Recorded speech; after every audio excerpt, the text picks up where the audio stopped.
everyone, and welcome to another episode of the Today's the Day Changemakers Podcast. I'm your host, Jody Grunwald.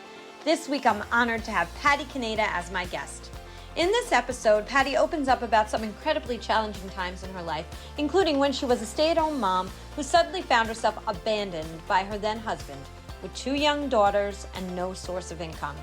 She shares how she lifted herself up, ensuring that she and her children didn't just keep the lights on, but that they thrived. She also shares her incredible journey as a mother navigating the challenges of addiction with her youngest daughter. She is using her voice to help other parents who may be facing similar struggles.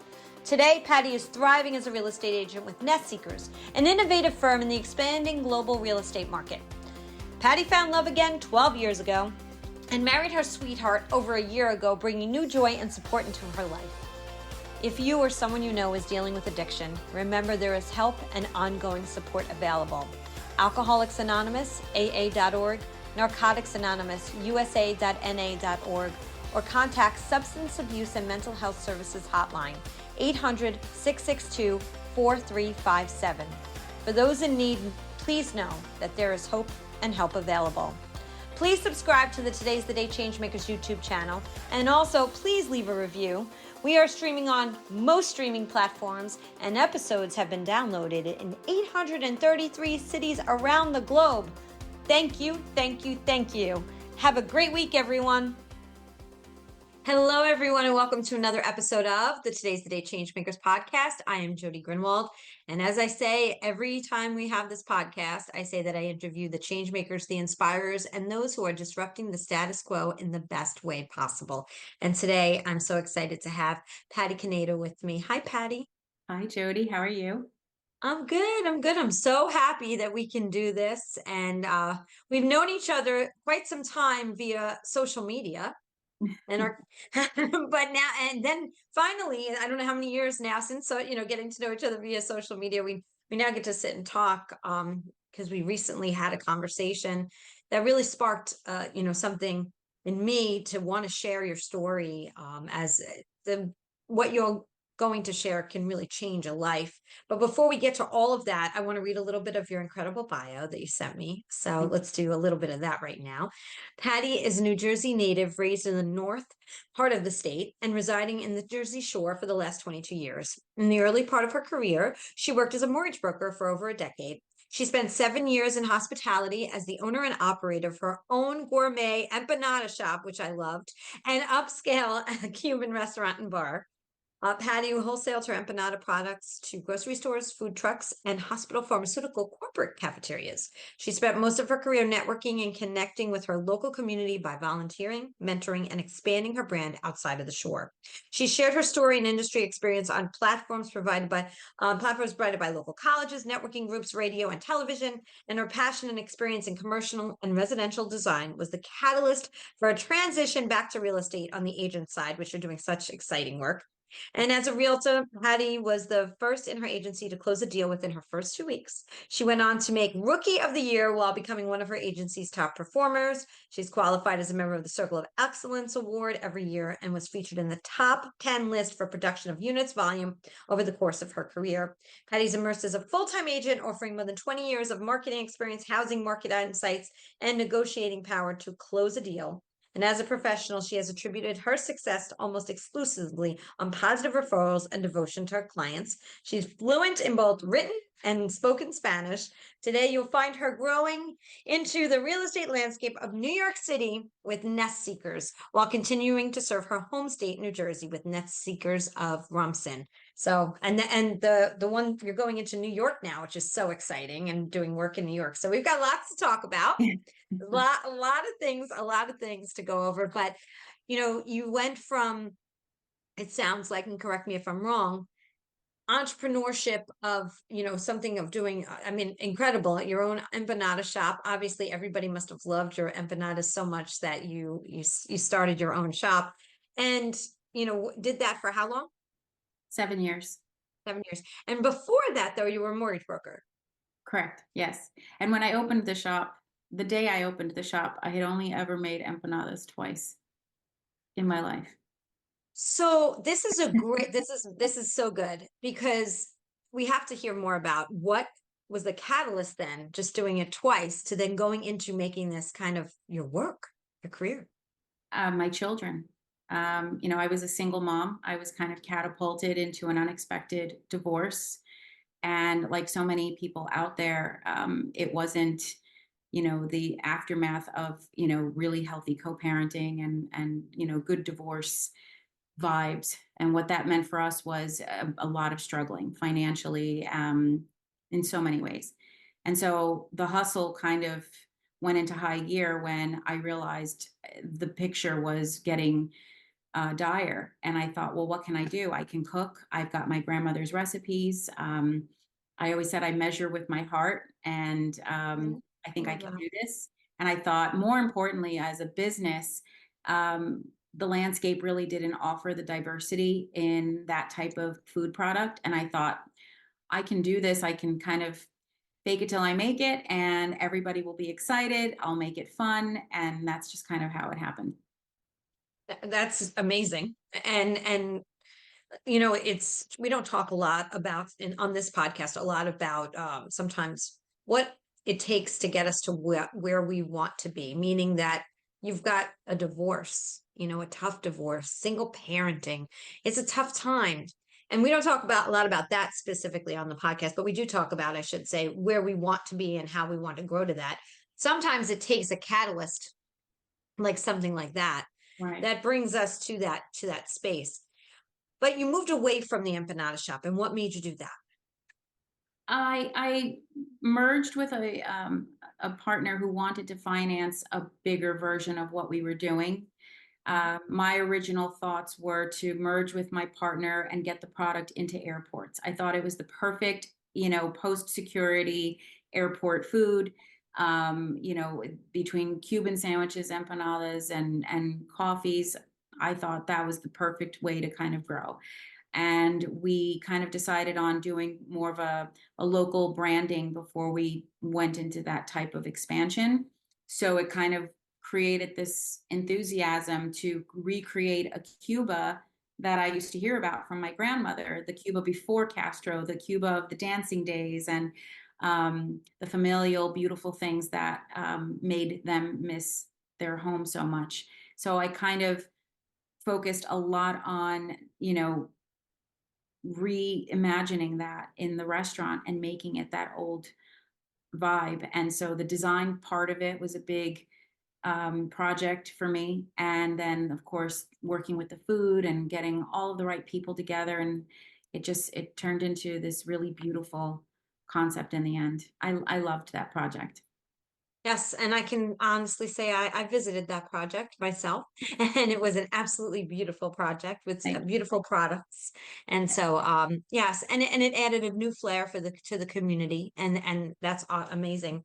But you. now it seems, with your transition into the work that you're doing now, I can say from looking from the outside too, and you tell me what the inside's feeling is, that I also see you have a tremendous glow in the work that you're doing right now.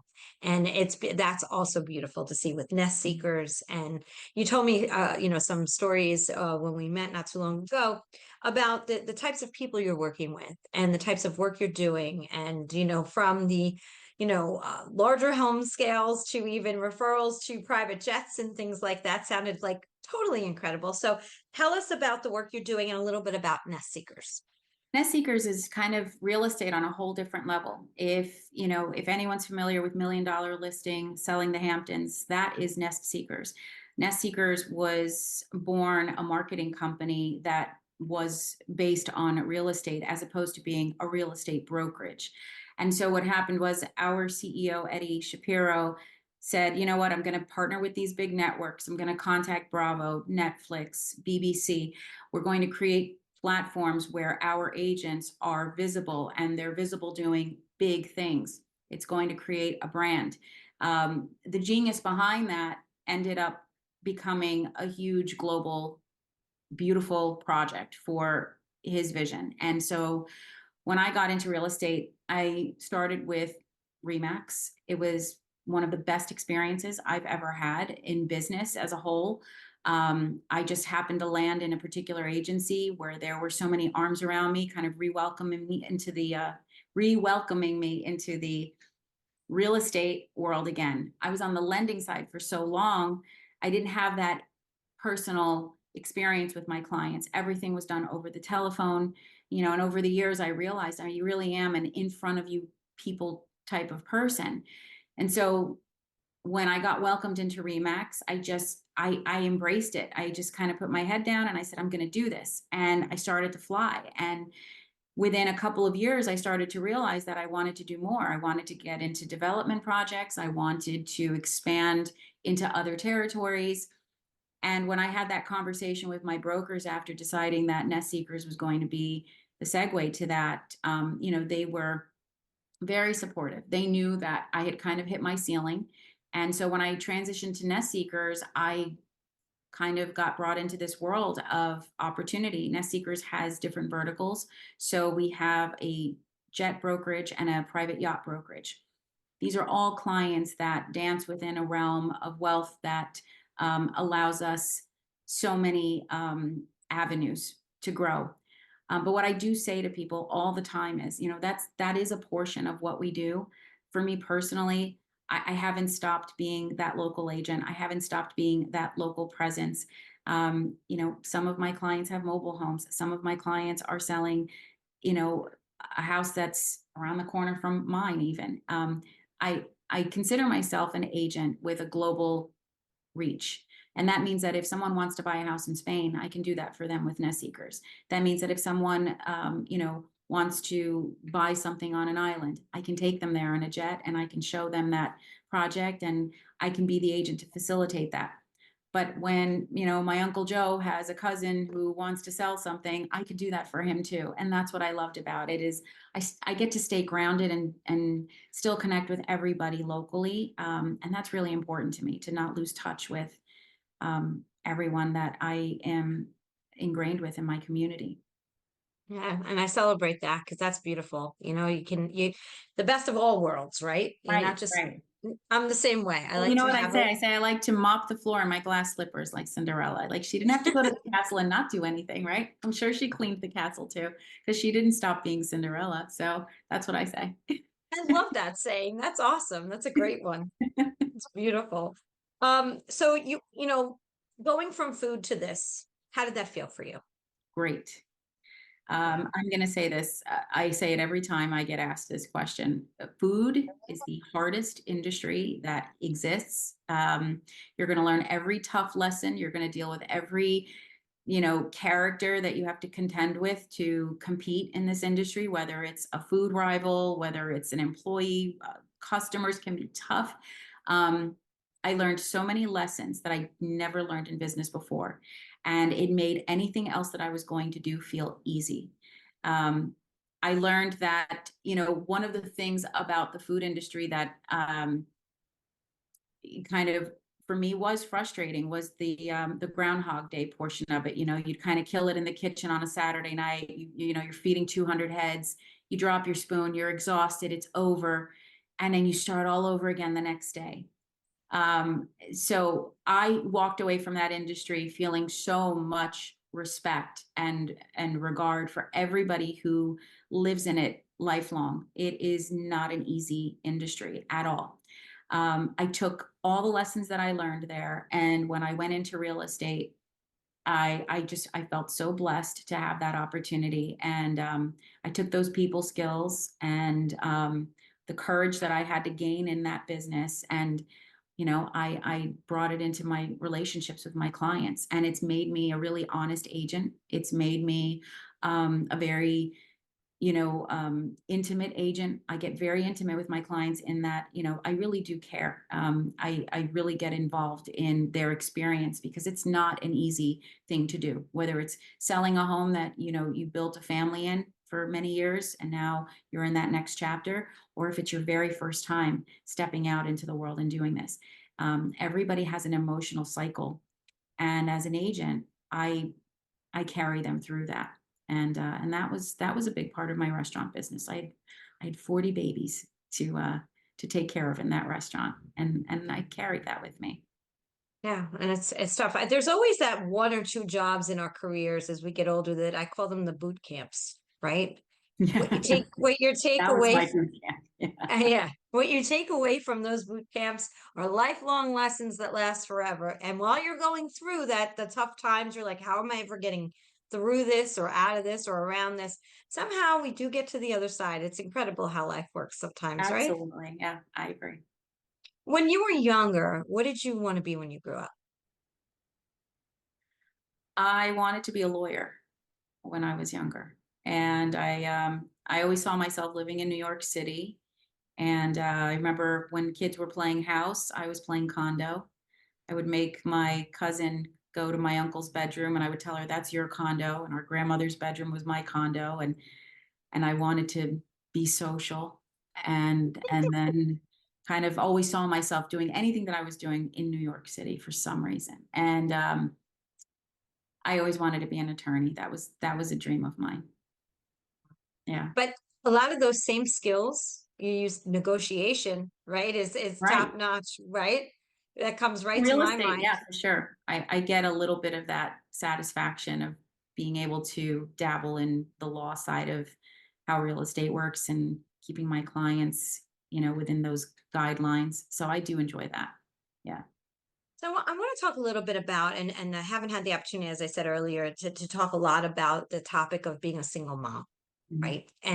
And having a career, or as you said, kind of being in that part of your life where you've got to figure out how you're going to make a living and feed the kids and turn the lights on. Talk a little bit, if you don't mind, in sharing your story a little bit about what life was like back then as a single mom, because there's probably single moms that are going to be listening to this podcast all over the world. And, advice and hearing that somebody else went through it and hearing how they got to the other side is very, very helpful. Being a single mom at 35 with a 2 and a 9-year-old was the most frightening experience for me. We all have a story to tell when we go through this. And my story was very tragic in, we were kind of just left with the lights out. It went from one day to the next of being married and cohesive to alone and destitute. When my ex-husband left us, he quit his job. He stopped paying the mortgage. He stopped making, any and all financial contributions to a household where his wife was a stay-at-home mom. And so having kind of disconnected from the business world for about 7 years at that time, the landscape of how people networked and how they did things changed so much with the integration of the internet and all of that. And I was unfamiliar. It was 2008. It was just kind of so many years had gone by. I felt like I was like if I'd had an amnesia and I woke up in the future because now I had to figure out how to hunt for a job in 2008. It was different. It was scary. It was difficult. It was fight or flight mode, 24/7. It was selling every piece of jewelry I had, from my high school ring to my dad's Lionel trains. It was anything and everything to keep the lights on. It was a lot of fear. And, those little girls got me through that because I had to deliver for them. And so that was definitely the very first time in my life that I ever knew I really had to consciously be brave and do really bold things. And obviously you did, entrepreneurial things, obviously, which is braver than brave, Mm. right? Because we all have, most people, I shouldn't say all, a lot of people have the vision of what they'd love to be when they grow up, right? We always talk about that. And Yeah. and it and not always does it turn out to be that exact thing. It may be something where you're using those same skills. But in this case, you were 7 years a stay-at-home mom, and the thoughts of career weren't really top of mind at that point. No, no. And like you said, now you have no income. The other person is gone. So you're living with no income coming in, and somebody you cared about is gone. And now you have to, deal with that with the children. It's a huge, huge undertaking. So what you said, the girls got you through, of course, but it takes a lot. Some women can go into a deep depression and become paralyzed and do nothing. Mhm. And seriously become destitute, serious destitution, like being at homeless.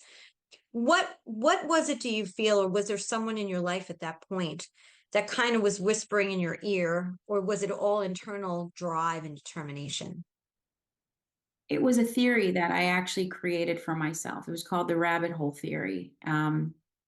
Everybody during that period, who wanted to give advice would say, go on welfare, do everything and anything possible to, you know, facilitate food and peace for yourself. And I said, that's for me a really difficult decision, because my fear was that if I gave into the system, if I gave into, going in that direction, that I might give up, or that I might become complacent, or that I might somehow, some way not want to fight. And it almost felt like having absolutely nothing was the reasoning for doing more. So I had this theory in my head that those voices telling me go on welfare and use social services to support you, call your local church and have them pay your electric bill, felt like a big brick wall to me.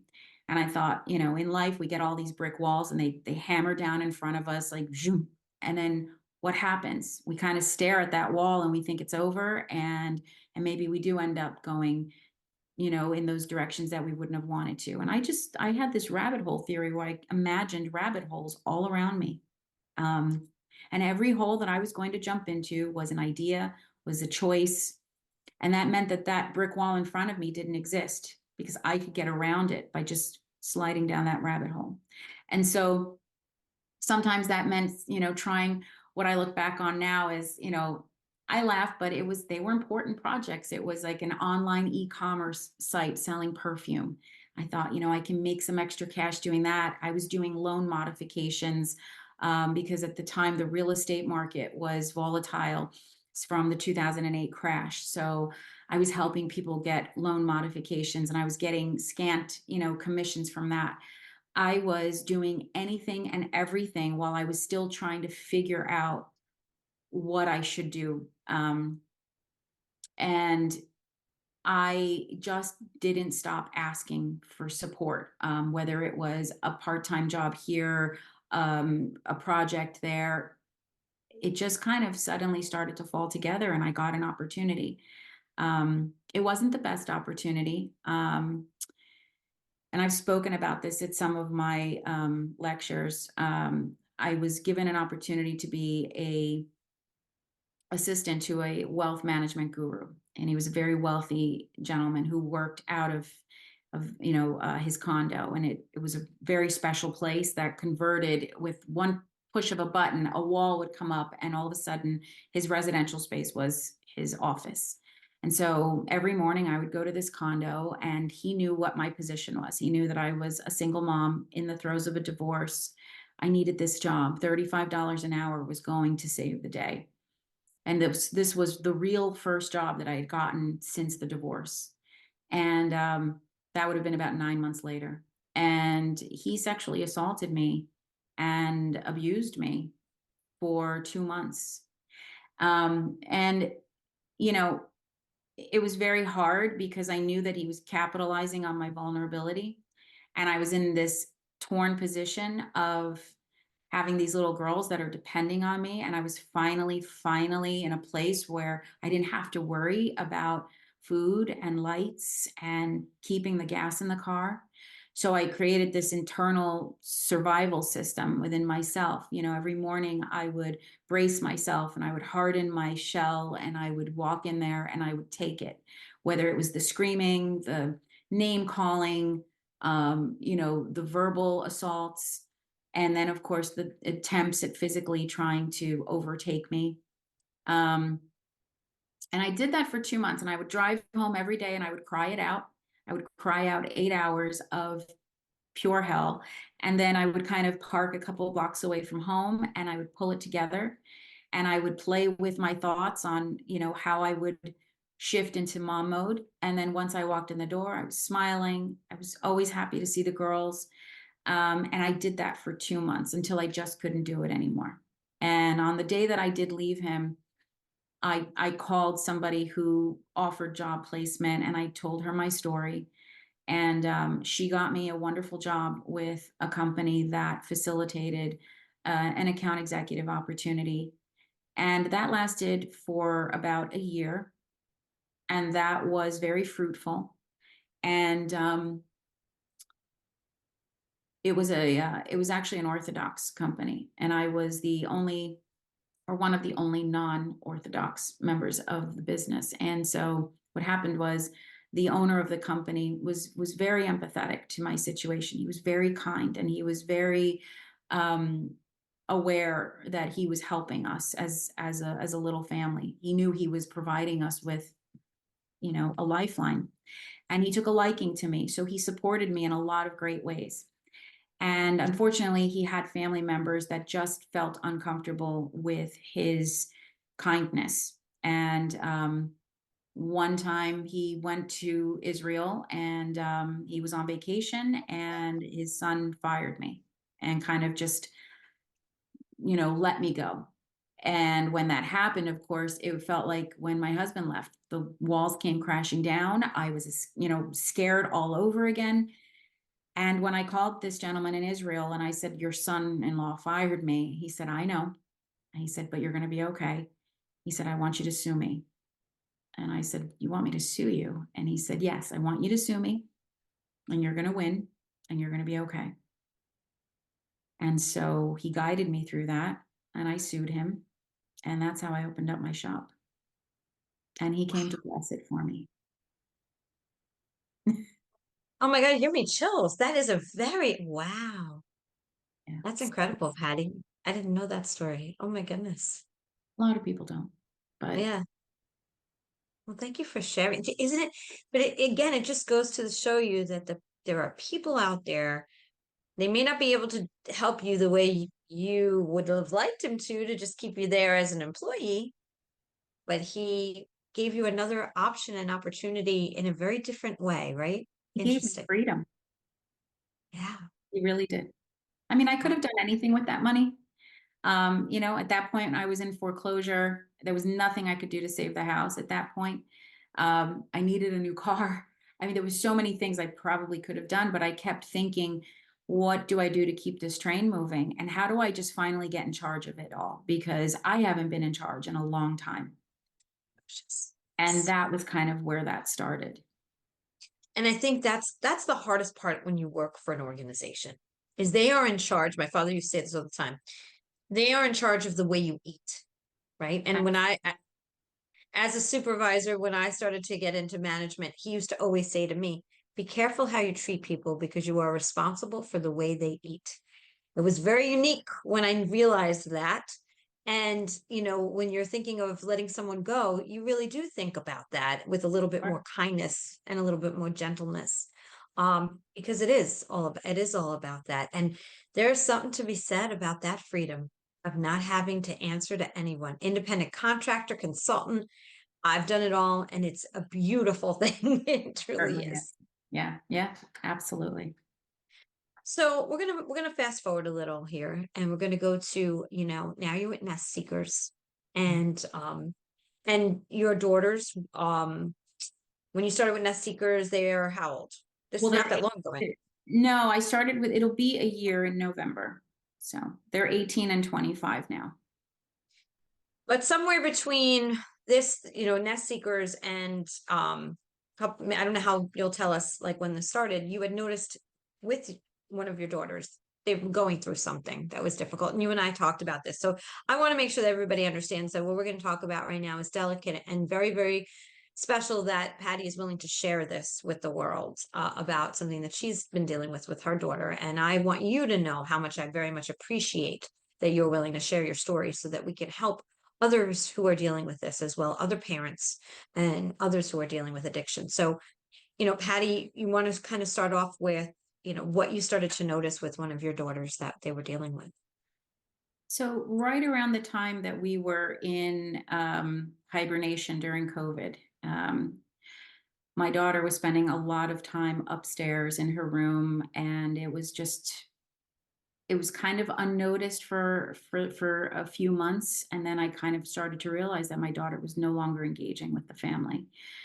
And because there were so many emotional things happening during COVID, I thought, well, she's an eighth grader. She's sad she didn't get to see herself graduate properly. Maybe she's going through a little bit of a depression. She's an adolescent. I want to give her space. I'm in the house. We're not really too far apart from one another, but we felt like a world away from her. And I would say by the time it was February of 2021, Elizabeth had lost 56 pounds and she was vomiting every single day. And I just couldn't understand it. I had taken her to the pediatrician, and the pediatrician had said that this was anxiety. And his real life advice to us was she should take up fishing. She should take up a hobby. She should do something to cope with it. And she should pretty much toughen up. And, at that point, this child was vomiting every single morning. She was unable to get to school on time. It was causing her great physical pain. And I would say it was within a couple of months of that time causing her great emotional pain. Our dog had passed away about 2 months after this February doctor's visit. And our dog passing away catapulted her into what was our first of many series of manic episodes. It was a 12-hour episode of weeping uncontrollably.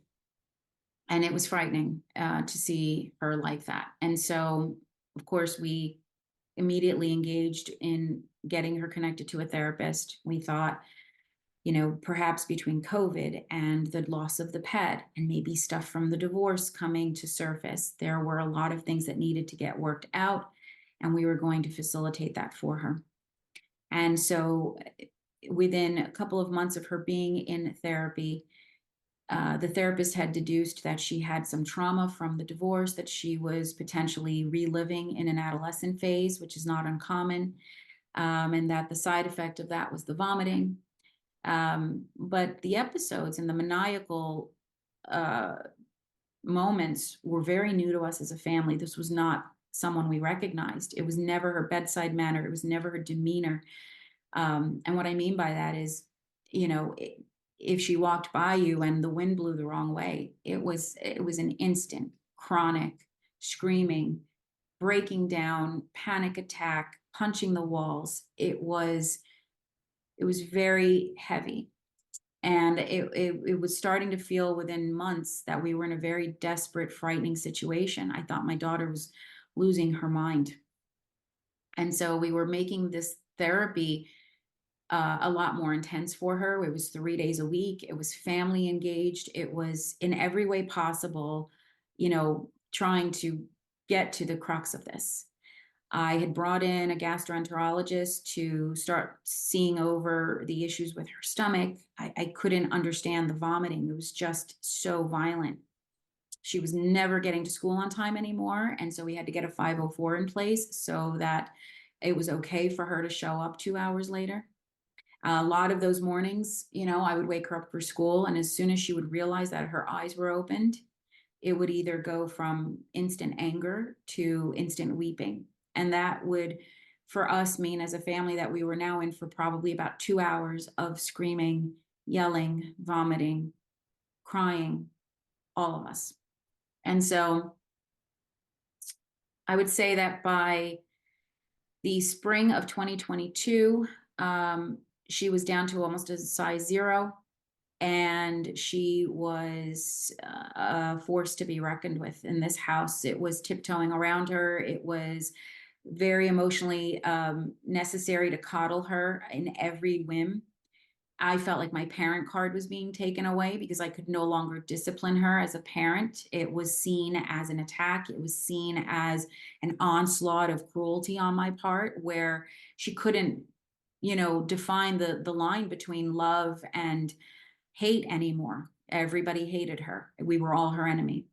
And so my now husband, who has been with us for 12 years, came up with the genius idea to go upstairs and just check out her room one day when she wasn't home. And so up he went. And it was there that we found that our drain pipe outside of our home was loaded with marijuana carts. The underside of her carpet had been, she would pull it up where it was tacked down, and she would load the residual empty carts under there. Stuffed animals were cut open and filled with these drugs. And I thought, this is not her. What is going on? I felt a weird relief in that moment because I realized it was the drugs and that I wasn't possibly dealing with a daughter who had lost her mind, but a daughter who was now addicted. We instantly, and when I mean instantly, I mean within hours, we're switching her care from, trauma therapy to addiction therapy. We met with an IOP program. She was angry. She felt exposed. It explained a lot. It explained why I was missing $5,000 over the course of time. It explained why so many things were happening in our home. It was addiction all along. And in this window of time, she was very, very deeply addicted to the marijuana card. So I had to get educated on what was happening to her. At that point, she was still vomiting every day. She was not eating. These cards are filled with chemicals, over 300 different kinds of chemicals. And I tell people, this is not, your Woodstock weed. This is serious business. This is legal now and very easy to attain. Snapchat was kind of the vessel to getting it. I learned about how the folks who distribute this stuff have special emojis with their contact names that will indicate to any stranger that this is what they do. And if it's cocaine, it's a snowflake, ice cubes, leaves. I mean, all kinds of ways to communicate that they are a source.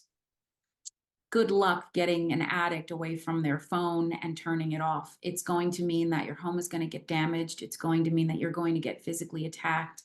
And so for the parent who doesn't understand what it's like to live with a child in addiction, all of those rules just don't apply when you're living with someone who is suffering in this way. And so it was very difficult for us to try to make her healthy because she just wasn't ready for that. So by the summer of 2022, she had her first hospitalization.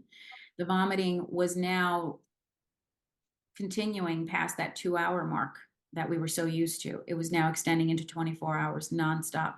And what I mean by that is, not 5 or 10 minutes would go by without her doubling over and just dry heaving and getting to the point of exhaustion and dehydration.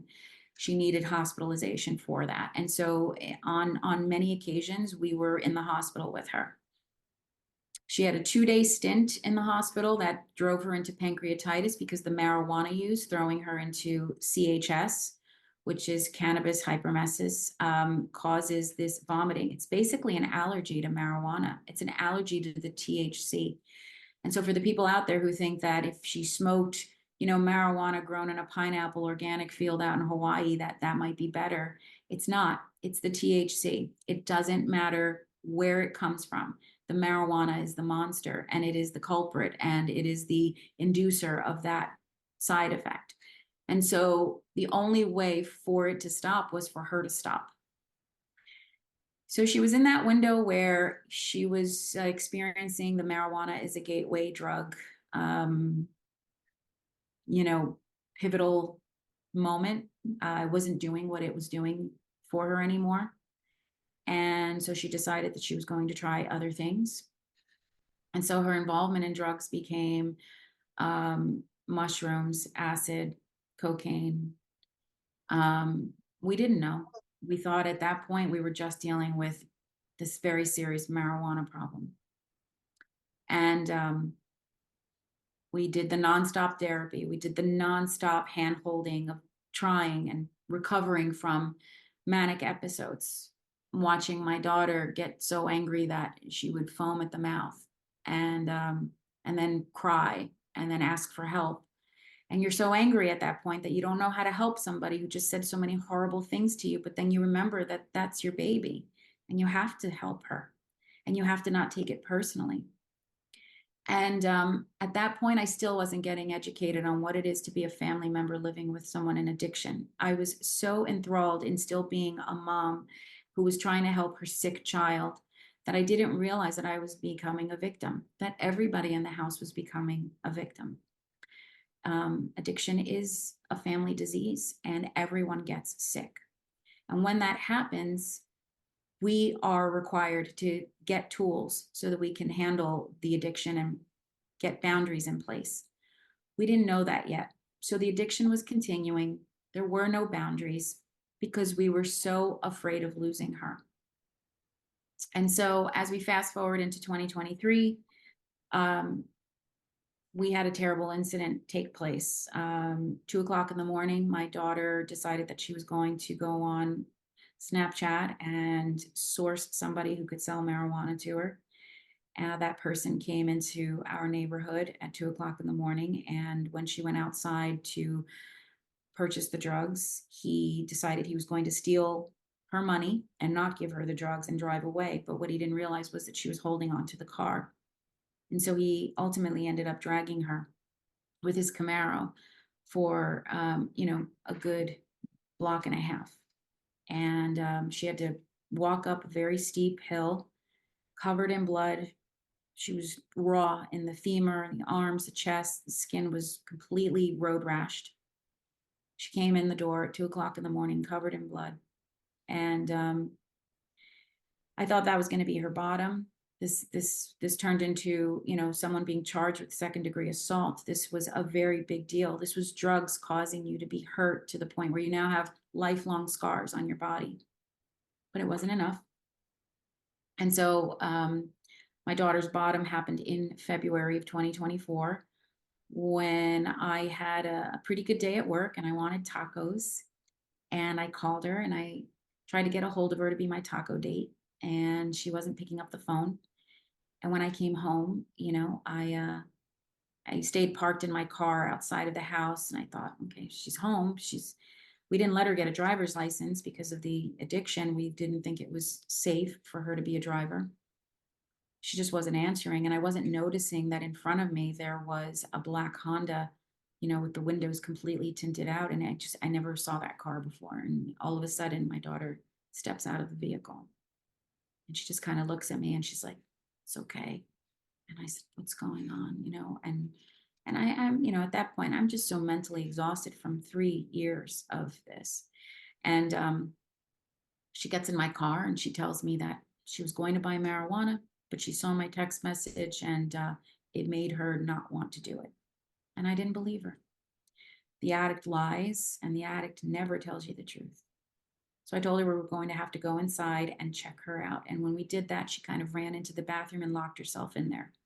By the time I was able to get into the bathroom, she was trying to show me that she had nothing on her, but she didn't realize that the drugs had fallen on the floor. And I picked up this little white bag and I could feel little rocks in the bag, and I held on to it. And I realized, that was my first moment realizing that this was not just marijuana anymore. And I looked at her and I said, "What is this?" And she had a voice that I didn't even recognize. She was so angry. And she just looked at me and she said, "Just give it to me." And I said, "I'm not going to give this to you. You've got to tell me what this is." And she wouldn't give it to me. And unfortunately, the next 30 minutes were spent with my daughter choking me in our living room on the floor. She was able to kind of overtake me by sitting on my back and kind of pulling her arm around my throat. And she was choking me. I couldn't breathe. And whenever I did get some air, I would try to remind her who I was. "It's mom. Mom can't breathe. Let me breathe. Please, I love you." Nothing. I kept looking at the door, waiting for someone to walk in and save the situation. And I thought something bad's going to happen any minute now. And so I realized in that moment that I had pantyhose on. So I took the drugs and I slipped them into my pantyhose and I pretended like I dropped it. And she was like a spider, kind of just all over the floor. And I ran for my phone and the door. And when she realized that I had the drugs, she ran into my car. She told me to give her the drugs. I was driving to the police station. And when she realized that, she threw herself out of my moving car. She rolled down the street and I kept going. I told the police the code to get into my house. I told them to press charges against my daughter. I told them to take these drugs and test them. I told them I wanted to file federal drug charges against her. I told my daughter it was game over. There was a paramedic checking me out. I had contusions in my throat. I had a busted lip. It wasn't the first time that she'd put her hands on me, but it was the worst time. And it wasn't until my daughter was arrested and realizing that this was becoming her life, that in that cell at 18 and knowing now that the consequences would be different, that she had to make a change that I didn't really believe was coming. I had no idea that these were the thoughts that were happening in that cell. I just was coming to terms with the fact that I was going to probably have to give up um, our life as a family until she could find a way to get straight and come back to us. She made a very conscious decision to do the right thing. We got connected with a recovery foundation where, on a weekly basis, we attend family recovery meetings. We made a very conscious decision to bring God back into our lives. We have not missed a Sunday Mass. We go to church as a family every Sunday. I am now a member of the Rosarian Society of our church. We pray the rosary and we raise funds and do charity work and that kind of thing. She's now a full-time college student. She works in a health club. I back. She is 8 months sober and recovering nicely. And she's very aware of what she has put her family through and where she was potentially going. And she made a change that I did not ever think would come back, but we got our girl back, and that was kind of the miracle in all of this. So, yeah. Yeah, it's wow. You are a strong, strong woman, I have to tell you. Because it's not just this, we talked earlier, and which is why I set it up the way I did, was to talk earlier that you've been through a lot as a mom, then a mom, a single mom, then dealing with finances, which scares you, to then going and yourself having some abuse happen to you in the workplace, to then, and when I hear you talk about it, right, you can see the work that you have done. You can feel it on this side of the screen internally. Not to say that you're ever done with that work. That's ongoing work to heal through all of that. But the fact that you've been through all of that and you can share that story gives hope to that other mom somewhere that's listening, that there is another side. Now, it's an ongoing process, right? 8 months, but every day is a new day.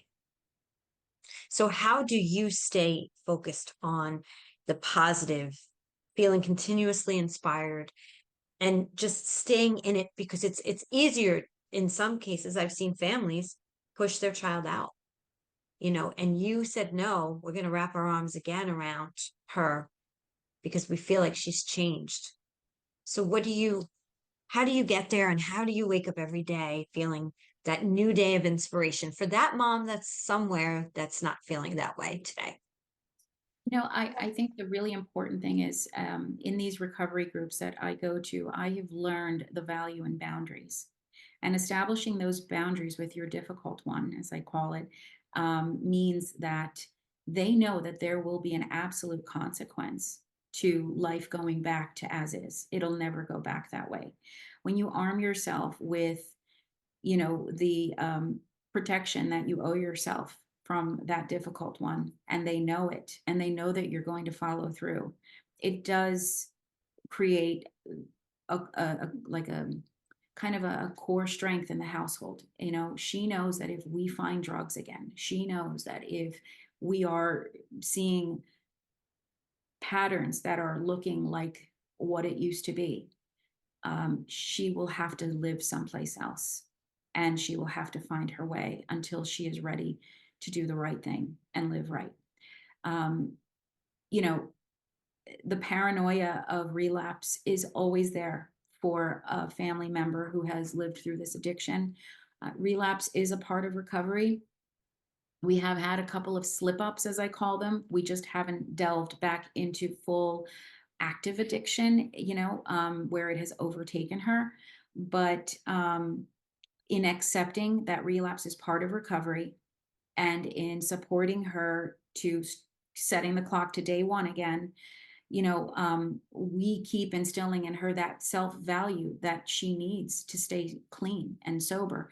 When you're in addiction, there's self-loathing, there's no self-love, there's hopelessness, and hope is a very fragile thing, but hope has to exist in order for people to recover and live right. And so on the day to day, you know, now that I've got my mom card back, because in sobriety, those boundaries are respected again. That discipline is wanted. Kids like boundaries, kids like to be held accountable. Addiction takes that away from them, and it robs them of the ability to grow and understand their parents and why their parents do what they do. It's just a big cloud of hate, really, that they live in. And so in sobriety, I'm able to keep her on track. She's on time for things, and believe it or not, that was a big problem in this house. In addiction, anything goes, and we were never on time for anything, because if we were in crisis, or if she wasn't moving fast enough, or she was too high, nobody was getting anywhere. And so the fact that we're on time for things now is a big deal around here. She's got a full-time job and she is thriving. We make conscious decisions. Don't work in retail, don't work in food. Drug use is prevalent in those environments. It's a truth. It's a reality. I owned kitchens, and I know that, and we've said, you've got to, people, places, and things, surround yourself in places where you're going to be inspired, not, you know, tempted. And so working in a health club is a terrific job for her. She's making smoothies and watching people work on themselves, and it's inspiring to her. So it's about changing her environment. It was about letting go of all those friends and all those people that she engaged in those behaviors with. As a family, we just keep loving her and supporting her in every win. And I will be honest, having a routine is so key. Looking forward to those Tuesday night meetings has become, the norm around here. We all look forward to recovery meetings together. We all look forward to going to church and breakfast together as a family. And that has brought back some of those old values of cohesiveness and love that we were missing for so, so long. So, yeah. It had to be one of the hardest things you've ever had to do, is to have her arrested and put in jail and just have to deal with that evening. I can't even imagine. And I think there are a lot of parents that are afraid of that, right? They're afraid they're going to lose their. I'm sorry? That's the best thing you can do.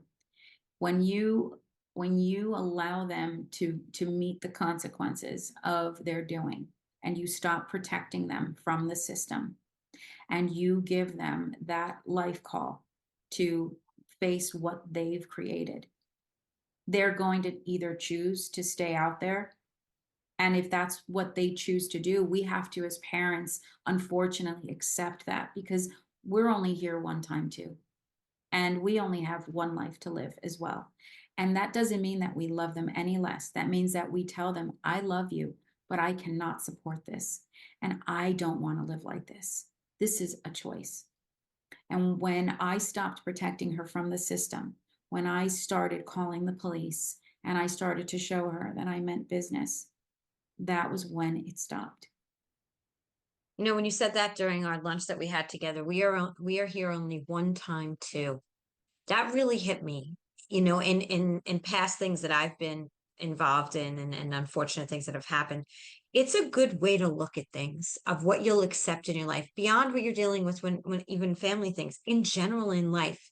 That mantra is, I'm only here one time too. So make it good, make it a good time. Right. Let it be what you want it to be. And some hard decisions in life may happen and become easier thinking that way, even though they're tough decisions. Sure. And they're not easy. You have had the support of you're coming up on an anniversary, right? Yes, our 1-year wedding anniversary, but we're together 12 years. Yes. It's beautiful, and congratulations. And I'm so happy for you. But what a support system, right? It's incredible to have that huge support system. You didn't have that first time around when you were on your own and dealing with financial issues. And this time, it's truly, I'm sure, truly a blessing to have the comfort of someone who can be there for you as you go through this and hold your hand through it. I have a wonderful soulmate that is in my life, and I attribute so much of my peace to him. He really he just took all three of us into his heart, and he is the best thing that ever happened to me. So I'm very lucky to have that man. Mm, that's beautiful. I love that. I love that. Is there anything else that you would want to share with a mom or anyone out there who is living in that type of situation? I say this: it's very inexpensive to get a drug test and just test your child. It feels like an extreme thing to do, but it can be the answer to so many problems. And so many parents right now are attributing these record numbers of children in therapy who have anxiety, who are living in sudden depression. I mean, we're seeing statistics that show that children from as little as 8 years old into late adolescence are suffering tremendously. And believe it or not, the availability of these silent monsters is a big contributor. Cannot smell this marijuana. It is a silent killer. These kids are getting addicted in your house, in their bedroom, under your roof. And we are so afraid or ignorant, and I know I was, to the thought that my kid's never going to do that. That's not my kid. It was happening in my house. Um, if someone would have told me in 2021, just test her, see what it could be. It might be drugs. I might have saved myself a couple of years. She was much younger, and she was more vulnerable to, what we would have needed to have done for her. She's even been to rehab. So it's hard because as they get older, you do lose that control. At 16, they can sign themselves out of a facility. So it's so important that if you feel like your child is suddenly angry, edgy, emotional, if everything you say is problematic, if suddenly, they can't wake up in the morning, if they're vomiting, if they are not eating, these are signs that they are smoking marijuana, and they could potentially have the manic depressive and physiological side effects of CHS. And a simple drug test will clear that up and potentially save you from a journey like mine. It's interesting. A lot of people, there's conflicting views on whether or not marijuana is a gateway drug. You ask some people and they'll say, that's ridiculous. Absolutely not. You ask other people and they say, absolutely. I had friends that are not here anymore, started with that and moved into things that they shouldn't have due to a lot. One lost her mom and the other, just kind of fell into it too. It's awful. And they lost their lives. And what are your thoughts? You said it before, marijuana being the gateway drug. Do you feel that, and do those around you who you've been working with because you're going to these meetings feel the same way, that marijuana is a gateway drug? Yeah, sobriety is 2020, and from the horse's mouth, my daughter will tell you, it absolutely was a gateway drug for her. By the time my daughter was arrested, her room was littered with fentanyl. I had ordered surface tests from Amazon. You can order surface tests, and all you do is it's like a wipey, and you just wipe a surface in your room, the carpets, the books on the table, and it will tell you if there's fentanyl or meth in that environment. And unfortunately, the cocaine that my daughter was getting was laced with fentanyl. So she will tell you, that at some point the marijuana was leveling out. She needed more and more, and she wanted a different feeling. And those cravings to feel something different mean trying something different. And when you buy your drugs from somebody over and over again, just like any business person, they would like to expand their repertoire of opportunity with a client. And so how did it get introduced? They put a little something extra in her goodie bag, and It started off with a freebie. She liked it. And before you know it, she was doing 4 grams of Coke a day. It was that easy. I really can't tell you how much I appreciate you sharing something so personal here. Um, because as we said earlier, it could save a life. And I hope you'll keep in touch and let us know more about your journey, because I think a lot of times we'll have a podcast like this and then we let it go, and we don't know what happens, and we don't know what else is part of that journey. And I think the more we can share these type of stories through any opportunity, will help someone out there. I mean, she started at how old again? 13. And she's how old now? She'll be 19 in November. Yeah. So it's a journey, and it will continue to always be that type of journey. And just the hope is it'll just keep getting easier and easier and easier. And with your love and support, that's all you can do, right? That's all we can do. So, and then flipping the page here, I wish you so much luck with Nest Seekers. It sounds like you're so excited about your career, your love, and your life and where you live. Like, I just know that you're just you shine, you do, and all the things that I see you do on, like I said, on social media, you always have a smile, Patty. That is for sure. Even through all that you were going through, nobody on the outside. That's the one thing I will mention too. So much of us hide that other side, that all the stuff that's going on. You put on that happy face, right? And it's not always easy. So you don't really know what's going on in somebody's life. I will ask you that real quick question. How did you put on that happy face during this hard time and difficult time? Believe it or not, I really am very genuinely a happy person. And when I would go through a crisis with my daughter, let's say at, 11 o'clock in the morning, and I'd spend 3 hours suffering through that with her, and now she's calm and quiet, I would instantly pivot and think of something that's going to help me recover from that 3 hours. And whatever that is going to bring me joy, whether it's my work, whether it's going to the gym, whether it's, calling a friend. I am constantly always searching for ways to be happy. And I just naturally am a happy person. I just feel like when there's a crisis and it weighs me down, I have to deal with it and manage it. And then when I do that, I just go back to me, because the real me is a really happy person. So I live in that light. And actually, in the throes of her most heavy addiction was when I sold the most houses, because I feel like, there were many times where she would call me, in addiction, screaming, and I'm with a client, and I would have to mute that call, do what I have to do. I had to continue to gain some kind of self-worth, because as a parent, we're going to blame ourselves. As a parent, we're going to be blamed. As a parent, we're going to feel like a failure. And I have cycled through so much pain and failure through this divorce of mine.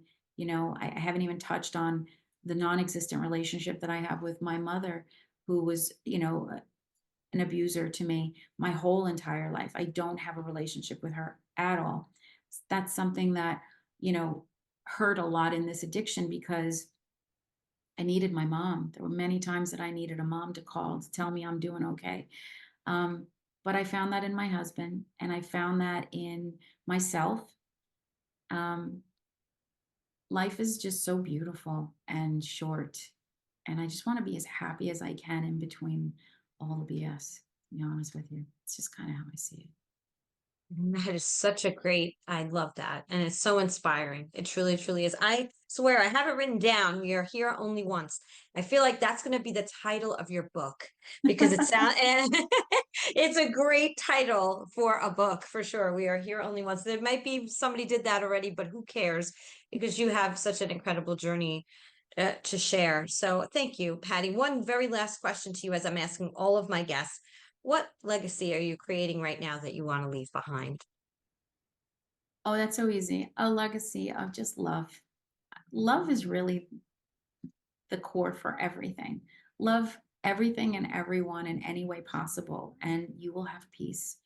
I do. I try to find the good and the happy in everything, and that gives me a lot of quiet. I just want people to remember that I loved living. And I loved everybody that I surrounded myself with. And I want them to keep loving each other when I'm not here. It's beautiful. Thank you. Thank you so much for sharing your story with me today. Thank you for having me. It's an honor. You're welcome. You're welcome. And I'm going to say what I say at the end of every single podcast. Today is the day. You cannot go back to yesterday, and you do not yet own tomorrow. So, what steps, small or large, are you going to take today to get yourself closer to your goals? Patty Caneda, I am so honored that you were on and shared your story with me. And I hope to have an update from you in months to come. Thank you. Hope Have a great week. I'm sorry, say that again. I'll be back. Oh, good. I'm so glad. I'm so glad. Have a great week, everyone.